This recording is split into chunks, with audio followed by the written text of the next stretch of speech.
प्रिय विद्यार्थियों, उत्पादन तथा रोजगार के क्लासिकल मॉडल के भाग 4 के अंतर्गत हम अपने विश्लेषण को आगे बढ़ाते हैं। इसके अंतर्गत हम आज इस ई लेक्चर में बचत व निवेश रहित क्लासिकल मॉडल का अध्ययन करेंगे। Classical model without saving and investment. जैसा मैंने पहले आपको बताया था, प्रतिष्ठित अर्थशास्त्रियों ने शुरू में बचत व निवेश को अपने विश्लेषण में शामिल नहीं किया था और बाद में इसे जोड़ा गया था। इसलिए प्रारंभिक जो उनका एनालिसिस है वह बचत व निवेश के बिना है या बचत व निवेश रहित है। तो सबसे पहले हम बचत व निवेश रहित क्लासिकल मॉडल का अध्ययन करेंगे। इसके अंतर्गत जैसा हमने देखा था, उत्पादन तथा रोजगार का निर्धारण किया जाता है और इसमें 3 बाजार हमने देखे थे। 3 बाजारों के अंदर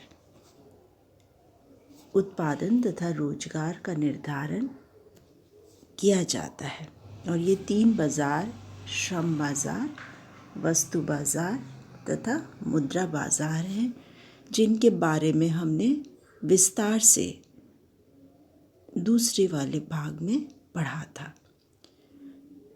तो क्लासिकल मॉडल में इन तीनों बाजारों में विभिन्न चरों जैसे रोजगार, उत्पादन, श्रम की मांग, श्रम की पूर्ति, मुद्रा की मात्रा या मुद्रा की पूर्ति, मुद्रा की मांग, मजदूरी, कीमत स्तर आदि के समायोजन को ध्यान में रखा गया है। मतलब मॉडल जब बनाया जाता है तो उसमें बहुत सारे चर होते हैं जिनके बीच में समायोजन किया जाता है। तो क्लासिकल मॉडल के अंदर इन तीनों बाजारों में जो चर हैं उन सभी के बीच में समायोजन को ध्यान में रखा गया है। सभी चरों के संबंधों में संतुलन स्थापित करने की इसमें प्रयास किया गया है। श्रम बाजार में किस तरह से संतुलन स्थापित होता है? श्रम बाजार में श्रम का मांग फलन और श्रम का पूर्ति फलन रोजगार के संतुलन स्तर को निर्धारित करते हैं। क्लासिकल मॉडल में रोजगार का संतुलन का स्तर जो है वो पूर्ण रोजगार के स्तर पर निर्धारित होता है। अर्थात संतुलन में अर्थव्यवस्था पूर्ण रोजगार की स्थिति में होती है, बेरोजगारी बिल्कुल भी नहीं होती है। उत्पादन के सभी साधनों को पूर्ण रूप से काम में लिया जाता है, सभी श्रमिकों को रोजगार मिल जाता है, श्रम की मांग श्रम की पूर्ति के बराबर हो जाती है। प्रारंभ में प्रतिष्ठित अर्थशास्त्रियों ने यह मान्यता ली थी कि समुदाय अपनी पूरी आय को उपभोग पर व्यय कर देता है और उसका कुछ भी भाग बचाता नहीं है, अर्थात बचत नहीं करता है। जितनी आय होती है सब वस्तुओं और सेवाओं को खरीदने में, उपभोग करने में व्यय कर दिया जाता है और इसलिए ऐसा माना जाता है क्योंकि यदि इसका उल्टा मान लिया जाए कि बचतें की जाती हैं, मान लीजिए सेविंग्स की जाती हैं, बचतें की जाती हैं, पूरी आय को उपभोग पर व्यय नहीं किया जाता है, तो इससे क्या होगा? इससे आधार स्तंभ जो है क्लासिकल मॉडल का, से का बाजार नियम, जेबी से नामक अर्थशास्त्री का दिया हुआ बाजार नियम, supply creates its own demand या मांग अपनी पूर्ति अपनी मांग का स्वयं सृजन करती है, यह सत्य नहीं रहेगा और प्रतिष्ठित सिद्धांत लागू नहीं हो सकेगा। सभी चीज़ें नहीं खरीदी जा सकेंगी और मांग और पूर्ति एक दूसरे के बराबर नहीं हो पाएंगे और कुछ अति उत्पादन की स्थिति हो जाएगी और तब प्रतिष्ठित सिद्धांत लागू नहीं हो सकेगा। इसलिए ये मान के चले थे कि बचतें नहीं की जाती हैं और पूरी आय का उपभोग अर्थव्यवस्था में कर लिया जाता है। दूसरा बाजार है वस्तु बाजार। वस्तु बाजार में बचत व निवेश रहित क्लासिकल मॉडल और बचत व निवेश सहित क्लासिकल मॉडल में भिन्नता है। बचत व निवेश रहित में हम बचत और निवेश के संतुलन को नहीं देखते हैं और वस्तु बाजार में सिर्फ कुल उत्पादन फलन को ही देखते हैं। हम कुल उत्पादन फलन बचत एवं निवेश रहित क्लासिकल मॉडल में वस्तु बाजार द्वारा प्रदान किया जाता है। यदि अल्पकाल में पूंजी का स्टॉक और तकनीकी ज्ञान स्थिर रहते हैं तो यह उत्पादन के परिवर्तनशील साधन श्रम की विभिन्न मात्राओं के लिए उत्पादन के विभिन्न स्तर दिखाता है। पूर्ण रोजगार के स्तर के द्वारा अर्थव्यवस्था में उत्पादन का स्तर निर्धारित होता है, अर्थात श्रम की अलग अलग मात्रा के लिए अलग अलग उत्पादन का स्तर होता है। अर्थात जैसे जैसे श्रम की मात्रा बढ़ती जाती है वैसे वैसे उत्पादन बढ़ता जाता है और फिर वो अधिकतम उत्पादन की स्थिति पर पहुंच जाता है। तो इस तरह से बनता है कुल उत्पादन फलन। पूर्ण रोजगार का स्तर किसके द्वारा निर्धारित होता है? पूर्ण रोजगार का स्तर श्रम बाजार के द्वारा निर्धारित होता है और उत्पादन का स्तर किससे निर्धारित होता है? वस्तु बाजार के द्वारा निर्धारित होता है। रोजगार जब सभी लोग करेंगे तो वे उत्पादन भी करेंगे और इस तरह से उत्पादन किससे निर्धारित होता है? रोजगार के स्तर के द्वारा निर्धारित होता है। तीसरा बाजार है मुद्रा बाजार। पिछले अध्ययन में हमने मुद्रा बाजार को शामिल नहीं किया था, तो पूरा मॉडल यदि हम देखें तो मुद्रा बाजार को भी शामिल करेंगे और तीसरा बाजार है ये मुद्रा बाजार। मुद्रा बाजार कीमत स्तर को निर्धारित करता है। जो पूर्ण रोजगार की स्थिति संतुलन में पैदा होती है और वास्तविक जो आपकी मजदूरी है उसकी दर निर्धारित होती है संतुलन में, उसमें कीमत स्तर का बड़ा योगदान होता है। कीमत में नम्यता होती है, मौद्रिक ये आपकी वेजेस जो है, मजदूरी है, इसमें नम्यता होती है। तो इन कारण से इनमें परिवर्तन होकर संतुलन में पूर्ण रोजगार की स्थिति प्राप्त होती है। तो मुद्रा बाजार महत्वपूर्ण है कि वो कीमत स्तर को निर्धारित करता है। मुद्रा का पूर्ति फलन निर्धारित करता है इसे, और मुद्रा का पूर्ति फलन कीमत स्तर को स्वतंत्र रूप से निर्धारित करता है। कीमत निर्धारण में मुद्रा की पूर्ति उत्पादन के साधन, श्रम की मात्रा तथा कुल उत्पादन के स्तरों से प्रभावित नहीं होती है। अर्थात जो पहले दो बाजार थे उनसे स्वतंत्र रूप में ये बाजार इस तरह से कार्य करता है कि मुद्रा का पूर्ति फलन कीमत स्तर को स्वतंत्र रूप से निर्धारित करता है। श्रम की मात्रा, कुल उत्पादन के स्तरों से ये प्रभावित नहीं होता है। अब इसी को हम फलनीय संबंधों के रूप में भी देख सकते हैं।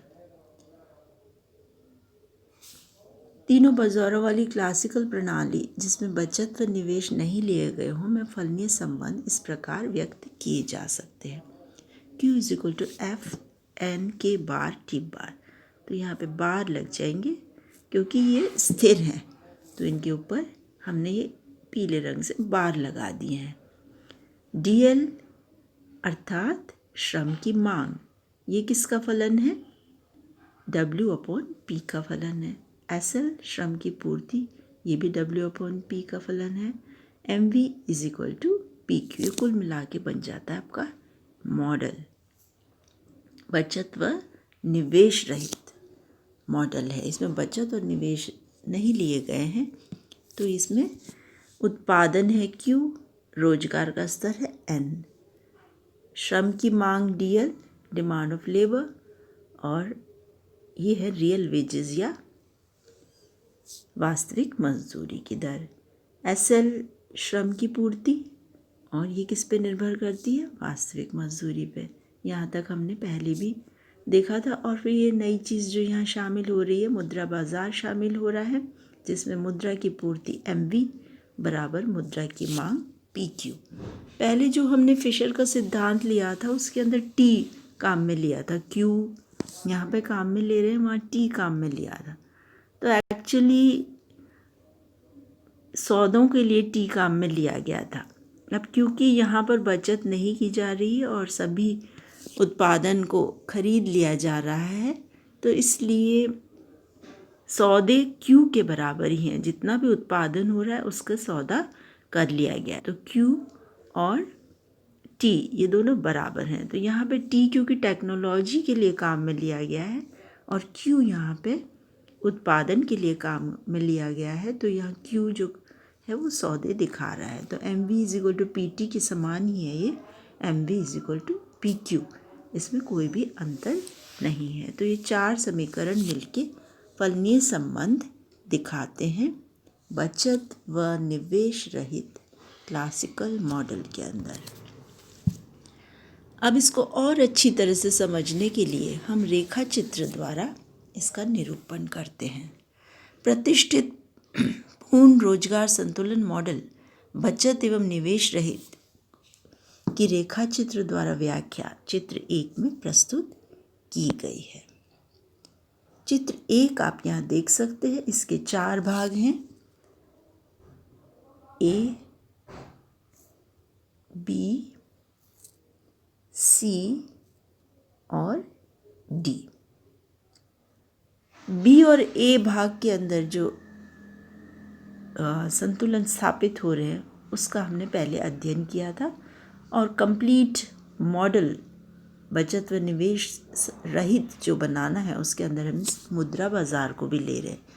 ये जो आपका C है ये मुद्रा बाजार की स्थिति दिखा रहा है, और D के अंदर मजदूरी और कीमत के बीच में संबंध और संतुलन की मजदूरी को दिखा रखा है। तो ये हम देख ही चुके हैं। A के अंदर रोजगार की मात्रा X अक्ष पर, उत्पादन Y अक्ष पर। B के अंदर रोजगार की मात्रा X अक्ष पर, वास्तविक मजदूरी Y अक्ष पर। C के अंदर जो नया हम ले रहे हैं वो है MV वक्र, आपको दिखाई दे रहा है गुलाबी कलर से MV वक्र है जो मुद्रा की पूर्ति दिखा रहा है, और ये प्रत्येक बिंदु पर मुद्रा की पूर्ति समान है, दी हुई है मुद्रा की पूर्ति। और ये जो इसके नीचे आप देख रहे हैं एक रेक्टेंगल दिखाई दे रहा है, यहाँ पे ये वाला आयताकार दिखाई दे रहा है। यहाँ से आपको दिखाई दे रही है ये उत्पादन की मात्रा Q0 और यहाँ पे कीमत P0। तो ये आयताकार जो है ये P0 और Q0 का गुणनफल है, इसका एरिया जो है वो इसके गुणनफल के बराबर है। क्योंकि यहाँ पर MV बराबर PQ है, इन दोनों के गुणनफल के बराबर है MB क्योंकि स्थिर है, तो इसलिए PQ भी स्थिर है। इसलिए एक क्षेत्रफल भी हर बिंदु पर स्थिर है। मान लो दूसरा बिंदु लेंगे तो एक क्षेत्रफल बनेगा, ये भी स्थिर होगा। इस तरह हर एक बिंदु पर क्षेत्रफल स्थिर है, और इसलिए हम कहते हैं ये रेक्टेंगुलर हाइपरबोला या आयताकार हाइपरबोला की शेप है। और चौथे के अंदर आप देख रहे हैं ये है आपकी संतुलन की वास्तविक ब्याज की दर। इसको हम X अक्ष पे दिखा रहे हैं कीमत स्तर को, और Y अक्ष पे दिखा रहे हैं मौद्रिक मजदूरी को। वास्तविक मजदूरी में W/P ये है, तो दोनों को लेकर ये चल रही है, ये भी स्थिर है, इसलिए ये दोनों दिखाई दे रहे हैं यहाँ पर P0 और W0। इसको और अच्छी तरह समझ लें। चित्र 1B से शुरू करते हैं हम। इसमें श्रम की मांग व श्रम की पूर्ति का संतुलन, ये DL श्रम की मांग है, और पिंक कलर से आपको गुलाबी कलर रंग से दिखाई दे रही है, और ये SL जो है श्रम की पूर्ति है, बैंगनी रंग से दिखाई दे रही है। इनका संतुलन वास्तविक मजदूरी की संतुलन दर W/P0 पर हो जाता है, दर्शाया गया है यहाँ। संतुलन में रोजगार, पूर्ण रोजगार के स्तर ON0, मतलब ये दूरी जो दिखा रहे हैं ये आपका रोजगार का स्तर दिखा रही है ON0, ये आपकी पूर्ण रोजगार का स्तर है, यहाँ रोजगार निर्धारित हुआ है। चित्र 1A पे आते हैं हम। इसमें उत्पादन फलन Q को दर्शाता है, जो उत्पादन के स्तर का संबंध श्रम की मात्रा के स्तर के साथ स्थापित करता है। इस तरह से ये आपको संबंध यहाँ पे दिखाई देता है, Q = F/N/T/K, और रोजगार से निर्धारित हो जाता है। यहाँ से सीधे हम चलते हैं और यहाँ से Q0 निर्धारित हो जाता है। इसमें माना गया है कि पूंजी, स्टॉक और उत्पादन की तकनीक स्थिर रहते हैं। जैसे हम यहाँ देख रहे हैं, इसमें मान रहे हैं कि T/K मतलब टेक्निक और पूंजी, स्टॉक स्थिर है। K से हम दिखाते हैं पूंजी का स्टॉक। उत्पादन फलन में रोजगार के स्तर ON0 पर उत्पादन का स्तर OQ निर्धारित हुआ है। रोजगार का स्तर ON0 है तो उत्पादन का स्तर OQ0 निर्धारित हुआ है। अब हम आते हैं चित्र 1C पे। इसमें MV मुद्रा की पूर्ति का फलन है। इसका आकार आयताकार हाइपरबोला या रेक्टेंगुलर हाइपरबोला है, जो गुलाबी रंग से आपको दिखाई दे रहा है। ये आयताकार हाइपरबोला कहलाता है क्योंकि मुद्रा की पूर्ति पूरे वक्र पर मुद्रा की मांग के बराबर है। दूसरे शब्दों में मुद्रा का परिमाण सिद्धांत पूरी दूरी पर इसके लागू हो रहा है। तो ये मुद्रा के परिमाण सिद्धांत पर आधारित है क्लासिकल मॉडल। इसको हम दिखा सकते हैं MV = PQ, जिसे मैंने अभी आपको समझाया था जब हमने फलनीय संबंध देखा था। MV है मुद्रा की पूर्ति और PQ है मुद्रा की मांग। मुद्रा की पूर्ति पूरे वक्र पर बराबर रहती है, MV पूरे वक्र पर बराबर रहती है, अतः PQ भी पूरे वक्र पर बराबर रहता है। X अक्ष पर P तथा Y अक्ष पर Q लिए गए हैं। X अक्ष पर हम ले रहे हैं P और Y अक्ष पे ले रहे हैं Q। ये X अक्ष है, इस पे कीमत स्तर है, और Y अक्ष पे Q या उत्पादन की मात्रा ले रहे हैं।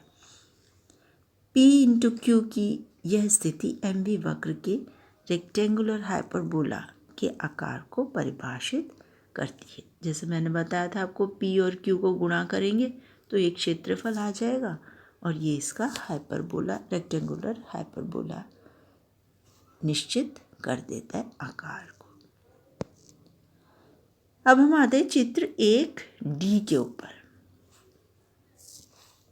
चित्र 1D में कीमत व मजदूरी में संबंध दर्शा रहा है। X अक्ष पे ले रहे हैं हम कीमत स्तर, Y अक्ष पे ले रहे हैं वेजेस या मजदूरी।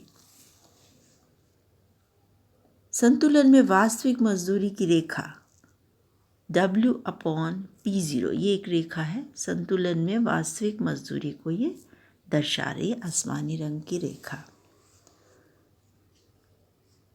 जिस पर वास्तविक मजदूरी की दर समान रहती है। यहाँ पर W/P0 कांस्टेंट है, जो कि संतुलन में मौद्रिक मजदूरी की वास्तविक मजदूरी की दर है।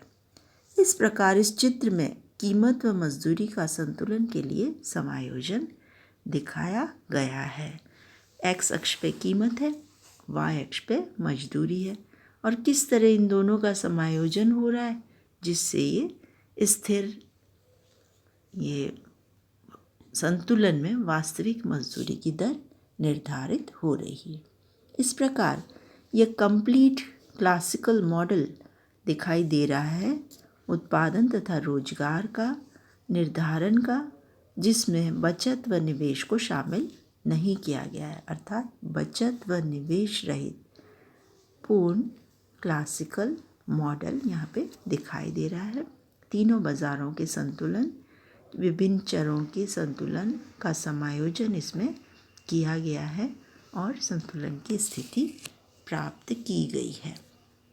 इसी के साथ मैं अपने डिस्कशन को या विराम देती हूँ। धन्यवाद।